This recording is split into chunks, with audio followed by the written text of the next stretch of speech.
Мен Аманкулова Ботагөз Маратовна Атырау қалалық білім беру мекемесіне қарасты Шолпан Бөбекжай бақшасының тәрбиешісімін. Мен 1995 жылғы ақпан айының 17 жұлдызында дүниеге келдім. Туған жерім Атырау облысы Жылой ауданы Құлсары қаласында қарапайым отбасында дүниеге келдім. Отбасында 3 бала, мен ортаншысымын.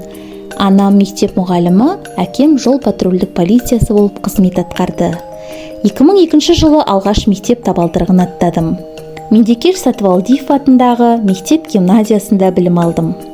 9 жылдық мектепті бітіріп, Атырау қаласындағы Қатира Дүтбаева атындағы гуманитарлық колледжге оқуға түстім.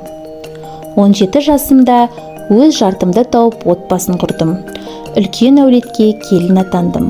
Ата-енемнің қолындағы ең кенже келінімін.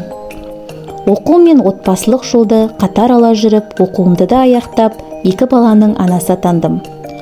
Алғашқы қызметімді Атырау қаласы білім бөлімі мекемесіне қарасты номері 34-ші Нұрбөбек Бөбекжай бақшасында тәрбиеші болып жұмысқа орналастым.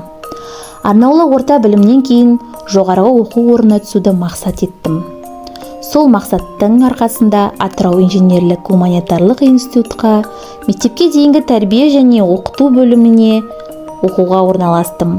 Қазіргі таңда мен өз мамандығым бойынша Шолпан Бөбекжай бақшасында тәрбиеші болып қызмет атқарамын. Қазіргі таңда мен көп балалы анамын. Жұмыс пен отбасылық жолды қатар ала жүріп, өзімнің өмірлік мақсатымды орындадым деп айта аламын. Мен өз жұмысымды, өз мамандығымды қатты жақсы көремін. Жаңартылған білім беру аясында өткізілген семинар, курстарға қатысып, өз білімімді жетілдіріп келемін.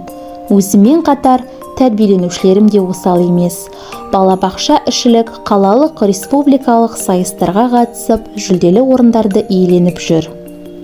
Мамандығым бұл менің өмірімнің мәні мен мазмұны. Қазіргі 21 ғасырда инновация мен жаңа технологияларды меңгерген тәрбиеші жаңашылдықты жатсынбайтын, үлкен жауапкершілікті сезіне алатын, күнделікті білім беру, тәрбие саласында жаңа әдіс-тәсілдерді қолдану, жетік пайдалана алатын тәрбиеші ғана жетістікке жете алады. Қазіргі заман білімді жастардың қолында. Ендеше жаңа әлемге жаңаша жол салу бұл менің өмірлік ұстанымым. Жарысу мақсат емес, жеңіске баршамыз лайықпыз. Басты мақсат жас ұрпақтың қолында. Барша қатысып жатырған әріптестеріме сәттілік, өзіме жеңіс тілеймін. Назар салып тыңдағандарыңызға көп рахмет.